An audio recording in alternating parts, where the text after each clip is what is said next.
네, 10월, 11월은 이제 계속해서 자존감 수업이라는 주제로 오늘 특별히 네 번째 시간, 우리의 자존감을 무너뜨리는 숫자에 대한 집착이라는 제목으로 함께 하나님의 말씀을 나누려고 합니다. 먼저 이 시간 좀 스스로를 좀 블레싱 했으면 좋겠습니다. 이제 네 번째 시간이니까 여러분들이 얼마나 가치 있고 소중하고 또 보배로운 존재인지 스스로 깨우쳐 가고 있죠. 그렇죠? 완벽주의도 탈피했고 현실 회피주의도 이제 극복했고 패배주의도 이겨냈으니까 이제 주님의 완전한 자녀로, 온전한 자녀로, 또 기쁨의 자녀로 회복을 해야 되지 않겠습니까? 그렇죠? 그래서 이 시간 좀 자기 자신을 좀 축복했으면 좋겠습니다. 저를 좀 따라해 주시겠습니까? 나는 하나님의 존귀한 자녀입니다. 예, 나는 충분한 가치가 있는 하나님의 자녀입니다. 이 시간에는 자기 이름을 넣어서 잘하고 있어 경준아 이렇게 축복하겠습니다. 예, 그래도 잘 따라해 주시네요. 예, 하반기도 화이팅입니다, 여러분. 죽어 지내지 마시고 무너지지 마시고 약해지지 마시고 내가 얼마나 가치 있는 존재인지를 깨닫는 시간들이 되기를 원합니다. 코로나 시대에 여러분들은 아무도 주목하지 않을 거예요. 연락도 뜸해지고 만남도 적어지고 좀 회복이 필요한 시기인데 말씀을 통해서 이 공동체를 통해서 또 예배를 통해서 여러분의 자아가 또 여러분의 자존감이 또 여러분의 영성이 회복될 수 있게 되기를 간절히 축복합니다. 오늘 말씀의 주제는 무엇이냐 하면 숫자입니다. 숫자. 우리가 집착하고 있는 그 헛된 욕망을 저는 이제 숫자라고 나름대로 좀 표현을 했는데, 사람에게 있어서 숫자라는 개념, 아라비아 숫자는 불가분의 관계이죠. 우리가 숫자 없이 살아갈 수는 없을 것입니다. 세계 만인의 공용어가 나름대로 있다면 숫자죠. 해외를 가보신 분들은 아시지만 이거는 통하잖아요. 그렇죠? 아라비아 숫자는 아직까지 통한다라는 것입니다. 제가 아는 한 숫자는 비교적 거짓말을 하지 않아요. 그렇죠? 체중계 올라가면 정확하죠. 여러분이 야식을 먹었는지, 정말 운동을 하고 있는지, 진짜 작심삼일 살을 빼기로 작정을 하고 달려들고 있는지, 아니면 겉으로만 하는 척하고 밤에는 혼자 몰래 맛있는 걸 먹고 있는지 체중계 올라가면 딱 나온다는 겁니다. 죄송한 얘기지만 저도 시험을 여러 번 떨어져 봤지만 그래도 가장 좋은 평가 기준 중에 하나라고 생각을 해요. 내가 공부했는지 안 했는지는 시험을 딱 쳐보면 점수로 데이터가 나오기 마련입니다. 비교적 공평한 기준 중에 하나라고 할 수 있죠. 저축도 마찬가지 아니겠습니까? 내가 쓰면 쓸수록 이제 없어지는 통장의 잔고가 사라지죠. 그 반대로 내가 열심히 모으고 이거 먹고 싶은데도 참고 저축을 하면 내 통장의 잔고가 늘어나는, 비교적 정확한 수치를 우리에게 보여주고 있는 것이 이제 숫자라고 할 수 있습니다. 이것은 우리의 노력과 또 우리의 열심을 이제 나름대로 비교적 정확하게 나타내주며 또한 우리에게 성취감을 불러일으켜주는 긍정적인 효과를 가르쳐줍니다. 그런데 반대로 우리가 이렇게 해석을 할 수도 있어요. 요즘 시대에는 숫자가 인간에게 주는 영향력이 선한 것보다는 때로는 이것이 부정적인 부분에서 더 많이 쓰이고 사용되어진다는 것을 제가 어느 순간 문득 깨닫게 되었습니다. 이 숫자가 주는 정확함, 논리적성들이 비교적 정확함이 때로는 우리에게 화살이 되는 경우들이 많습니다. 그래서 이 정확함이 때로는 우리의 이 숨통을 조이는 경우들이 많죠. 그래서 심각한 파괴력을 갖춘 무기가 될 때가 많기 때문에 저는 요즘 시대를 살아가고 있는 믿음의 청년들에게도 이 숫자가 때로는 우리에게 주는 어려움들이 있을 것이라는 생각을 해봤습니다. 안 그래도 살아가기 버거운 이 시대의 청년들에게 수많은 좌절과 상처를 주는 사탄의 도구로 이 숫자가 쓰이게 되는 경우들이 있다라는 것입니다. 저는 그래서 오늘 이 성경에 등장하고 있는 숫자에 대한 말씀을 나눔으로써 우리의 삶 속에서 우리의 자존감을 무너뜨리고 또 우리의 정체성을 뒤흔들어 놨던 이 숫자가 주는 오류와 또 부작용에 대해서 함께 살펴보고, 이제 우리 가운데 있는 그 숫자에 대한 집착을 벗어 던져버리고 또 하나님께서 우리에게 말씀을 통해 허락하시는 치유와 회복의 은혜를 누리며 다시 한번 우리의 자존감과 우리의 자아를 회복할 수 있는 귀한 은혜의 시간이 되기를 간절히 축복합니다. 먼저 하나님께서 오늘 우리에게 주시는 첫 번째 메시지는 다음과 같은데요. 열등감과 교만함의 죄악이 숫자에 대한 지나친 집착을 불러일으킨다라는 것입니다. 오늘 본문 말씀은 역대상 21장이죠. 성경에서도 창세부터 숫자에 대한 이야기는 굉장히 많이 나옵니다. 첫날, 태초에, 둘째 날엔 뭐 했고, 셋째 날에, 그리고 몇 살까지 살고, 또 몇 년을 살고, 또 몇 번을 했고, 성전세는 얼마를 내야 하며, 제사는 몇 번 어떻게 몇 마리를 드려야 하는지 비교적 구체적으로 우리에게 나타내고 있는 것이 성경이죠. 그리고 성경의 숫자가 그만큼 많이 쓰입니다. 구약 성경 중에서 민수기라는 책 혹시 아시나요? 영어 성경명이 Numbers입니다. Numbers. 즉 수를 셌다, 인구 조사를 한 책이죠. 그만큼 성경조차도 수와는 굉장히 관련이 있는 책이었습니다. 근데 이 성경에도 보면 우리와 같이 숫자에 대한 오류와 부작용과 이 숫자를 통해서 나름대로 시험과 어려움에 빠졌었던 한 인물이 등장을 합니다. 누구냐 하면 우리가 잘 아는 다윗 왕입니다. 이스라엘의 두 번째 왕이었던 다윗의 이야기이지요. 사울 왕에 이어서 왕이 되었던 다윗의 통치기는 이스라엘 왕국 중에서 최전성기였어요. 첫 번째는 사울이었고, 두 번째는 다윗이었고, 세 번째는 솔로몬이고, 그 다음부터는 분열왕국, 그 다음부터는 이제 포로기 이렇게 시작이 되잖아요. 나라가 망해서. 근데 다윗의 시절이 제일 강성했다라는 거예요. 그래서 이스라엘 백성에게 있어서는 다윗 하면 강성했던 옛날 우리 이스라엘의 민족, 그때가 좋았지. 우리 대한민국도 그런 시절이 있지 않습니까? 없나요? 혹시?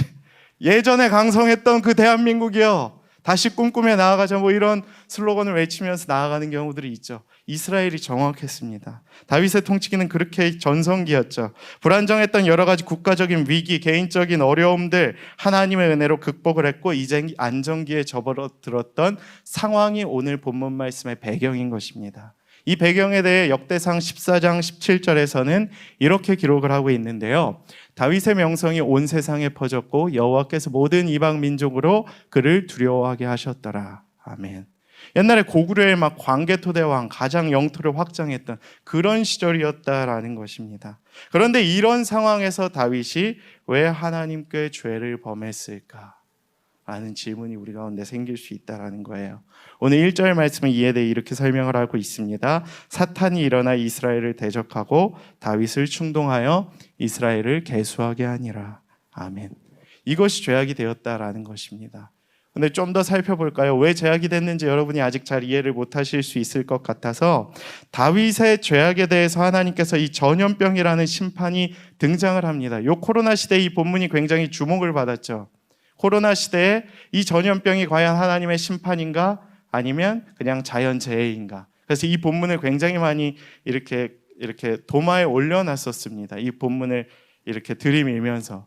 근데 저는 이 본문을 보면서 질문이 생겼어요. 첫 번째는 왜 죄를 범했을까? 두 번째는 인구조사 자체가 그렇게 잘못된 것인가? 라는 질문이 생겼어요. 여러분들도 그렇지 않습니까? 인구조사 할 수 있는 거 아니에요? 우리나라도 5년마다 주택 총 가구 인구조사를 한 번씩 하잖아요. 그거랑 동일한 걸로 인구조사를 바라볼 수 있는 거 아닙니까? 라는 질문이 우리 가운데 생길 수 있습니다.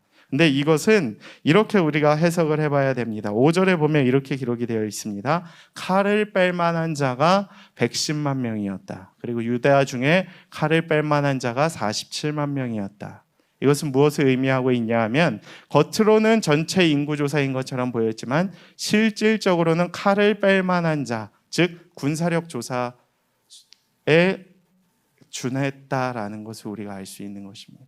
즉 다윗의 다른 의도가 있었다라는 거예요. 인구조사를 한 게 아니라 실질적으로는 군사력을 이렇게 조사함으로써 이 군사력 데이터가 나에게 주는 그 과시, 내가 이 정도야, 우리 157만 명이나 있어, 까불지 마, 이렇게 조사를 하고 싶었던 거예요. 과시. 내가 이제는 더 나를 이제 밀어낼 수 있는 세력이 없을 거야. 그래서 교만했던 것입니다. 그에게 채워주신 모든 것을 하나님 앞에서 감사하게 살아야 할 시점임에도 불구하고 하나님에 대한 은혜가 없고 그의 교만함과 과시욕이 드러나게 되었던 것입니다. 그래서 하나님께서 이 일을 악하게 여기셨던 거예요. 인구조사만 했으면 뭐 특별히 상관이 없었을 수도 있겠지만 너의 그 교만함을 내가 안다. 과시하지 말아라. 이러한 하나님의 메시지가 있었다라는 것입니다.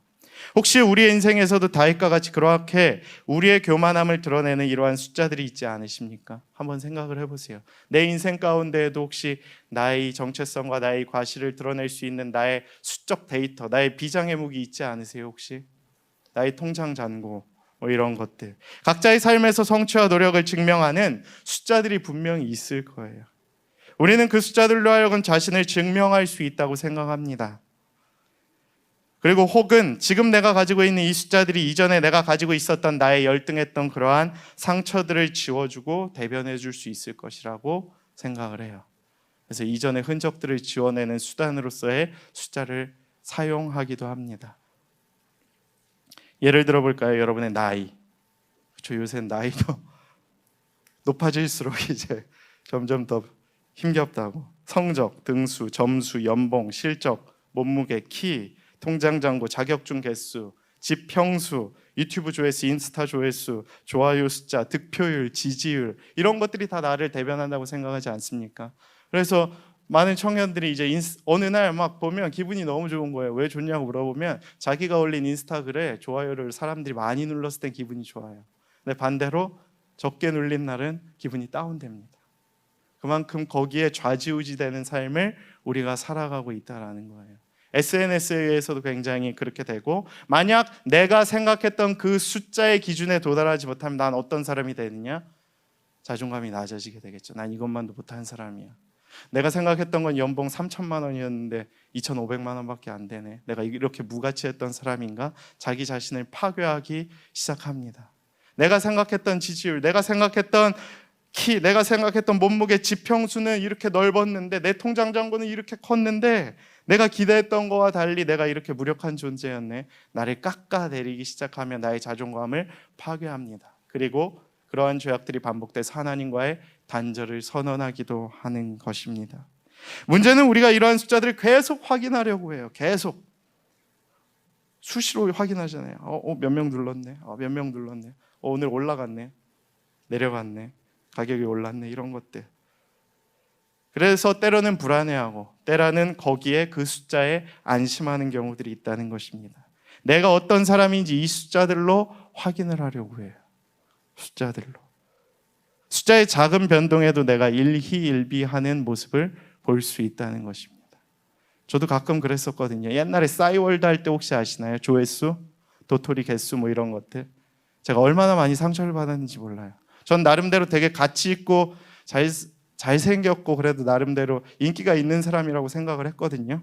근데 싸이월드 제 홈피 조회수가 저를 그대로 가르쳐주고 있더라고요. 제가 재수해서 학교 들어갔을 때 싸이월드가 이제 한창 성행을 했거든요. 아무도 내 홈피에 찾아와 주지 않는 모습을 보면서 좌절을 많이 했습니다. 그래서 지금도 한 몇 년을 열심히 했는데 결과가 한 3만. 다른 막 이렇게 굉장히 외모가 훌륭한 친구들은 막 15만. 하루에도 막 수백 명이 들락날락거리고 클릭하고, 그런 모습을 보면서 얼마나 제가 좌절을 많이 해서 지금도 SNS를 전 하지 않아요. 그 숫자에 좌절하기 싫어서. 유튜브를 할 때도 똑같습니다. 여러분 유튜브 조회수 보시면 알죠? 20만하고 100하고 물론 차이가 있죠. 근데 어떤 면에서는 그렇게 차이가 없다고 저는 생각을 하거든요. 굉장히 그 이제 세상적인 논리로서의 이제 어그로나 이제 뭐 이것을 꼭 봐야 하는 5가지 이유 뭐 이런 식으로 자꾸 우리를 현혹해서 클릭을 하게 만들어서 격차수를 벌리는데, 되게 안타까운 이 시대에 이제 나름대로의 그 격차를 조장하는 분위기라고 생각을 합니다. 여러분들이 그렇게 등수로 매겨질 수 있는 존재가 아니라고 생각을 하기 때문이거든요.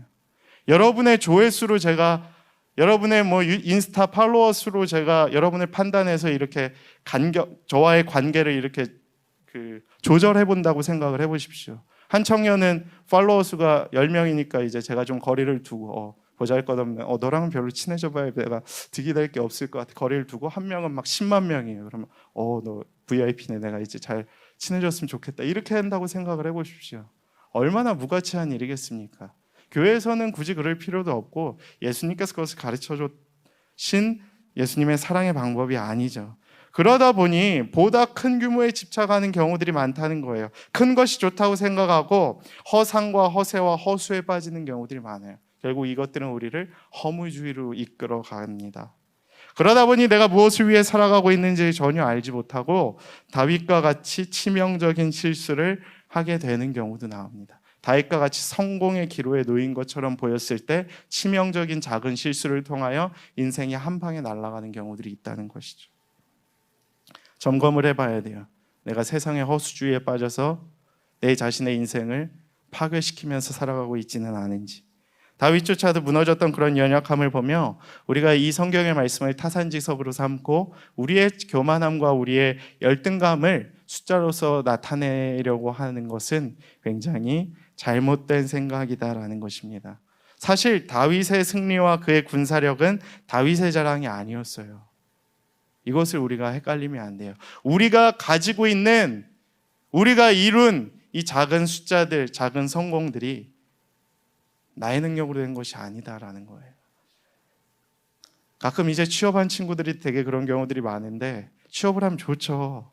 저도 처음 신대원 들어갔을 때, 합격했을 때 진짜 날아갈 것 같이 기뻤어요. 10년 만에 이룬 드디어 나에게 이루어진 그 작은 성공이었다. 얼마나 막 기쁘고, 막 가족, 아버지 막 뒤에서 점프하시고 막 드디어 이뤘구나, 막 이런 기쁨들이 있었습니다. 근데 그 작은 성공이 우리의 그 것들을 대변하지 않는다라는 거예요. 하나님이 해주신 거죠. 하나님이 우리를 사용하시려고. 근데 그것이 나의 작은 성공인 양 입학하자마자 뭐 그냥 내 멋대로 살았으면, 취업하자마자 그냥 통장에 잔고 찍힐 때마다 그냥 막 써버리고 그냥 막 풀고 그런 또 소비주의에 빠지면 하나님이 그 일을 과연 기뻐하시겠냐라는 말입니다. 이처럼 우리는 우리의 삶 속에서도 주님께서 허락하시는 그 작은 숫자들조차도 하나님의 은혜임을 기억해야 한다라는 것입니다. 은혜의 회복이 자존감의 회복이에요, 여러분. 여러분에게도 이미 주님께서 작은 것들을 주셨을 것입니다. 그것을 우리가 깨닫지 못할 뿐인 것이지. 그 숫자에 감격하실 수 있는 여러분들의 삶이 되시기를 간절히 축복합니다. 그 은혜를 회복하심으로 말미암아 여러분의 자존감이 회복되고 또 주님께서 주신 그 작은 은혜에도 감사할 줄 아는 우리의 삶이 되기를 간절히 축복합니다. 두 번째 메시지는 다음과 같은데요. 숫자에 대한 지나친 집착이 관계를 파괴하며 우리의 자존감을 무너뜨린다라는 것입니다. 숫자에 대한 지나친 집착에 대한 두 번째 원인 분석이라고 할 수 있는데, 다윗이 왜 이렇게 군사 숫자에 집착하는 모습을 보였을까? 여러분, 교만함이 첫 번째 이유는 분명합니다.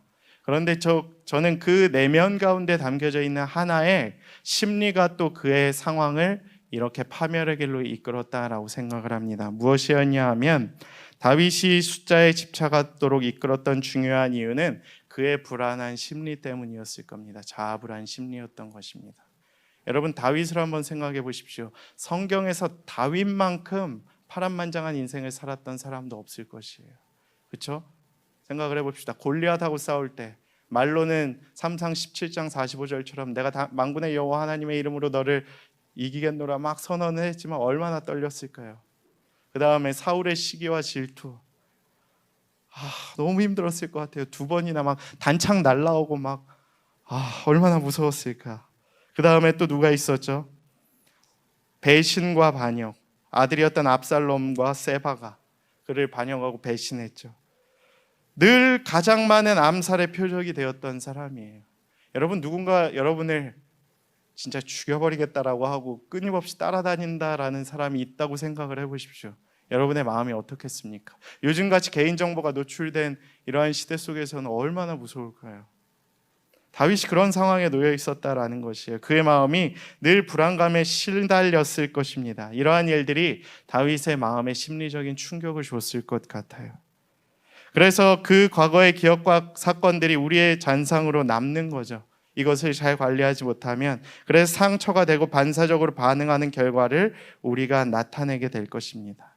그래서 배신과 상처의 아픔이 다윗의 자존감을 계속해서 갉아먹었을 것이에요. 나름대로 이스라엘의 최강대국의 왕이었으면 자존감이 얼마나 높았겠습니까? 그런데 그러한 성공 뒷면에 숨어있는 그의 내면의 상처와 아픔이 늘 그를 힘들게 했을 것이다 라는 것입니다. 그래서 다윗은 이렇게 생각을 했을 것 같아요. 무엇인가 나에게 보상 심리나 해결책이 필요하다라고 느꼈을지도 모릅니다. 그래서 그의 상처들, 그의 불안감들, 그의 연약함들을 덮어줄 수 있는, 해결해 줄 수 있는 뭔가가 필요했어요. 근데 그 무언가가 무엇이냐? 바로 그의 군사력이었던 것입니다. 이 정도 군사를 갖고 있으면 이제 아무도 나를 공격하지 못할 거야. 이제 아무도 나에게 저항하지 못할 거야 라는 그의 심리가 결국 그를 그러한 죄악으로 이끌어갔다라는 것입니다. 하나님을 의지해야 하는 상황이었음에도 불구하고 나의 그 불안했던 심리가 하나님을 멀리하게 하고 오히려 세상의 숫자들에 의지하는 것들, 헛된 욕망을 바라보게 그를 이끌었을 것입니다. 그래서 그는 하나님 앞에서 큰 죄악을 범하죠. 그리고 그 죄의 심판으로 무엇을 얻습니까? 3일 동안 전염병이 그 나라에 임합니다. 단에서 부엘세바까지 이스라엘 끝에서 끝이거든요. 3일 만에 하나님께서 중간에 그치셨음에도 불구하고 7만 명이 죽습니다. 7만 명. 3일 만에. 엄청난 숫자죠. 전염병으로 3일 만에. 우리는 반드시 기억해야 해요. 하나님의 은혜 없이 채워지는 숫자의 축복은 결코 은혜와 복이 아닐 수 있다라는 사실입니다. 그 숫자의 복에 때로 노란하지 않았으면 좋겠어요. 허수와 허세와 허상, 허무로 우리를 이끌 수 있는 파멸의 지름길이 될 수 있다라는 것입니다. 그것이 물론 하나님께서 주신 은혜와 복일 수도 있지만 때로는 그것을 잘못 깨우치게 된다면 그것이 우리의 다윗과 같이 파멸의 길로 이끌어 간다라는 것입니다. 다윗도 숫자에 지나치게 집착하다 보니 하나님과의 관계가 무너지고 요압의 충언도 무시하고 결국 관계도 파괴되고 자존감도 무너지고 죄악에 빠지는 오류에 범하게 되었던 것입니다. 저는 여러분이 우리의 마음을 사탄의 유혹에 내어주지 않고 우리의 마음을 잘 지키고 하나님만을 의지하며 나아가실 수 있게 되기를 축복합니다. 여기까지가 우리가 숫자의 오류에 빠지는 두 번째 원인 분석이었고요. 이제 세 번째 메시지는 그럼 무엇이냐? 우리에게 하나님께서 하나의 해결 방안을 성경의 메시지를 통해 주신다는 놀라운 사실입니다. 다음과 같습니다. 우리는 숫자에 대한 지나친 집착을 이제 내려놓고 실패와 연약함을 인정하며 주님께 나아가야 합니다. 아멘. 7절과 8절의 말씀 함께 봉독하겠습니다. 시작. 하나님이 이 일을 악하게 여기사 이스라엘을 치심해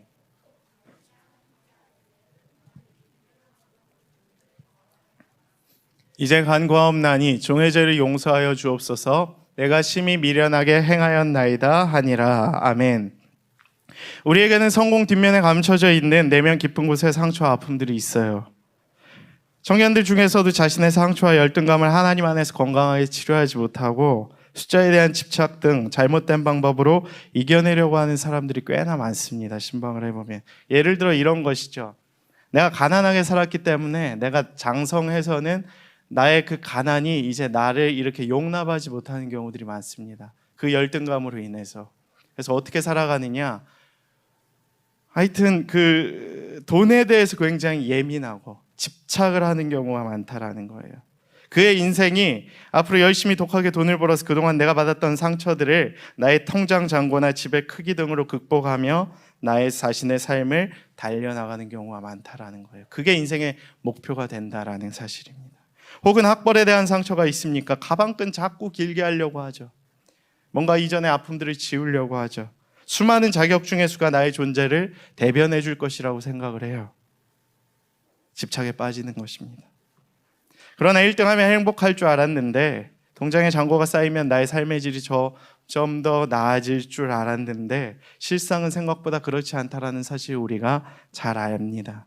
저는 다윗이 위대했던 이유가 뭐라고 생각하냐 하면 이 다윗은 자신의 실패를 인정하는 능력이 있었어요. 자신의 아픔을 하나님 앞에 낱낱이 토해내는 그러한 고백이 있었어요. 이게 전 참 멋져요. 누구나 실패할 수 있죠. 누구나 아파할 수 있죠. 누구나 열등감이 있을 수 있습니다. 그런데 그것을 우리가 어떻게 건강하게 하나님 안에서 치료하느냐, 이것이 하나님 보시기에 관점이다라는, 중요점이다라는 거예요. 우리가 다윗을 통해서 배워야 할 것이 무엇이냐 하면 그러한 아픔들, 그러한 연약함들, 그러한 치명적인 실수들 우리들에게도 있을 수 있다는 거예요. 인정해야 된다라는 거예요. 근데 그것을 우리가 어떻게 인정하고 하나님 앞으로 끌고 나아가야 하는 거에 우리의 믿음의 승부가 달려있다라는 사실을 오늘 우리가 이 말씀을 통해서 발견해야 하는 것입니다. 저는 여러분들이 그러한 좌절에, 숫자의 오류에 빠져 집착하는 그 좌절의 오류에 빠지지 않게 되기를 축복합니다. 이제는 그것을 내려놓고 주님께로 그 우리의 마음의 아픔과 상처들을 가지고 나아가실 수 있게 되기를 원합니다. 다윗이 그러지 않았습니까? 밧세바 사건 때도 얼마나 치명적이었어요. 선지자 나단이 와서 꾸짖자마자 다윗은 바로 회개를 합니다. 있을 수 없는 일이죠. 최강대국의 왕이었던 사람이 한나 선지자의 그러한 하나님의 말씀 앞에 무릎을 꿇는다는 것, 생각보다 쉽지 않은 일이었을 거예요. 여러분, 잘못을 인정하는 일이 생각보다 쉽지 않습니다. 잘못했어요라는 말이 이제 이 사회에 별로 통용되지가 않아요. 왜냐하면 잘못을 인정하는 순간 그것이 여러분을 이제 파멸의 길로 이끈다는 논리와 방식이 세상을 지배하고 있기 때문이에요. 그래서 우리가 사법부 계속 들락날락거리는 거 아니에요, 이 사람들이. 왜냐? 잘못을 인정 안 하기 때문에. 다 변명하고 변호사 쓰고 드림팀 만들어서 형 깎으려고 하고, 그래서 그런 삶을 살아가고 있잖아요. 잘못을 인정 안 하는 시대입니다. 근데 다윗 얼마나 멋집니까? 믿음의 사람, 나의 연약함을 내려놓고 주님 앞에 나의 죄를 고백하는 거기서부터 그의 상처가 치유가 시작이 되었다라는 사실입니다. 요즘 시대를 살아가면 목회자들도 얼마나 죄악을 많이 지어요. 근데 잘못 인정 안 합니다. 왜? 그거 인정하는 순간 자기가 끝난다고 생각하기 때문에, 파워게임에서 밀린다고 생각하기 때문에. 근데 다윗을 보면 우리는 바로 깨우쳐야 합니다. 우리의 왕의 위엄과 권위를 다 내려놓고 하나님께 죄를 인정하고 순종하는 모습, 그것이 위대한 점이었다라는 거예요. 하나님이 왜 다윗을 크게 쓰셨냐?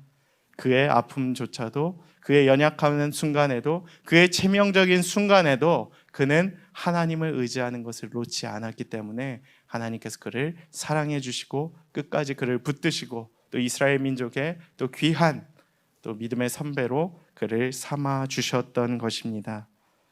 저는 여러분들이 그러한 다윗의 믿음을 본받을 수 있게 되기를 축복합니다. 다윗의 그러한 용기를 닮아갈 수 있게 되기를 축복합니다. 진짜 건강한 사람들, 심리학에서도 자신의 연약함조차도 인정하는 사람, 나의 아픔을 가지고 병원으로 나오는 사람.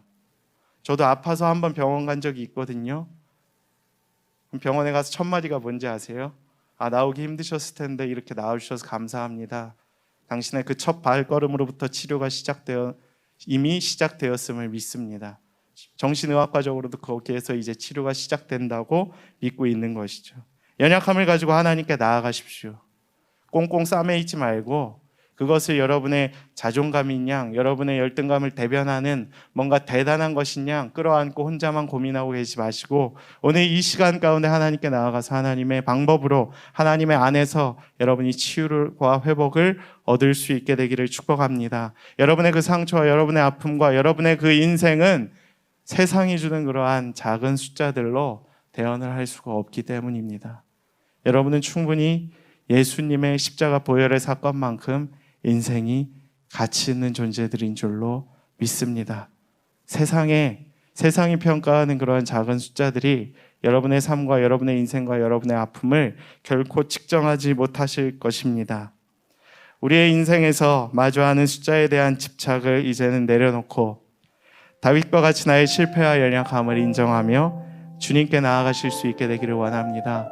오늘 이 시간 또 함께 찬양하며 기도하며 나아갈 때에 하나님의 우리의 아팠던 마음들을 위로하여 주시고 하나님께서 우리의 그 연약한 마음을 보듬어 주시고 숫자의 집착에 빠져 잘못된 방향으로 나아갔던 우리의 인생을 주님께서 바로잡아 주시기를 간절히 원합니다.